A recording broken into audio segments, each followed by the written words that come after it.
Assalamualaikum warahmatullahi wabarakatuh. Saya Rada Febrianti dari PSP Angkatan 21. Hari ini saya akan mereview sebuah jurnal yang berjudul Hubungan Suhu Permukaan Laut dan Klorofil A terhadap hasil tangkapan ikan tongkol di Teluk Lampung yang dibuat oleh Tiara Dea Kuswanto, Mega Laksmini Samsudin, dan Sunarto.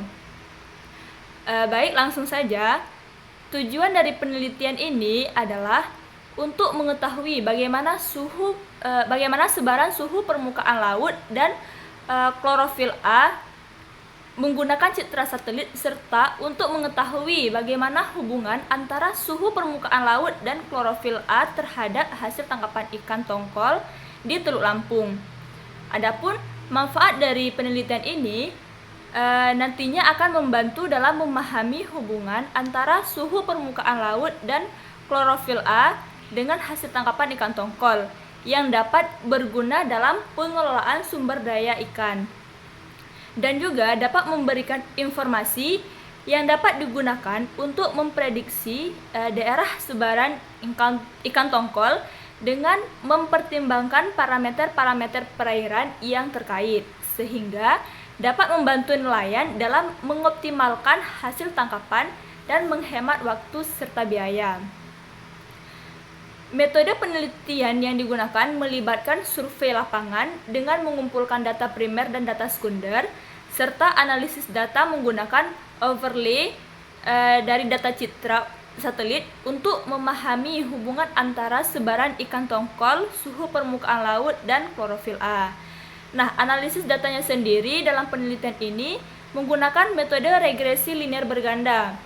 Analisis regresi linear berganda ini digunakan untuk mengetahui hubungan antara suhu permukaan laut dan klorofil A dengan hasil tangkapan ikan tongkol. Adapun produksi ikan tongkol tertinggi selama 6 tahun tercatat pada tahun 2010 di Teluk Lampung dengan jumlah produksi mencapai 105,558 kg.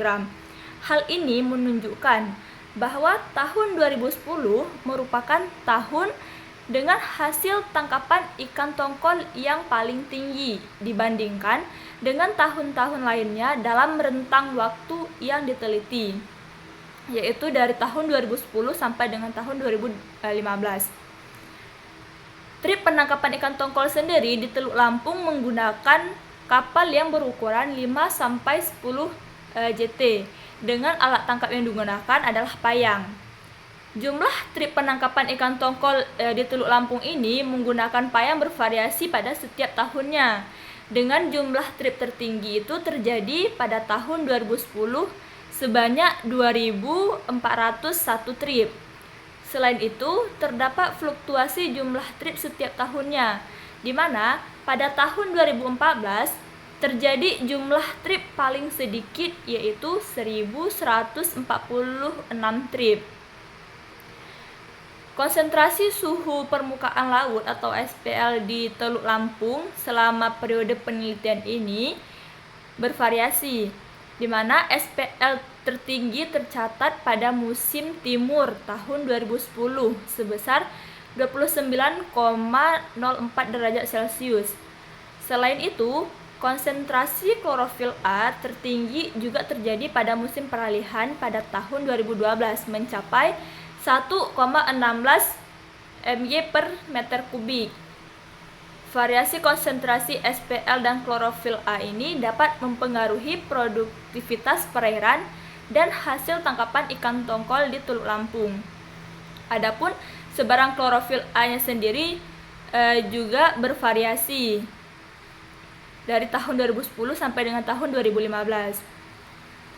Nah, terdapat hubungan yang signifikan antara suhu permukaan laut dan klorofil A dengan hasil tangkapan ikan tongkol di Teluk Lampung, yaitu sebesar 37% variabilitas hasil tangkapan ikan tongkol dapat dijelaskan oleh faktor suhu permukaan laut dan klorofil A, sementara 60% lainnya dipengaruhi oleh faktor-faktor lain.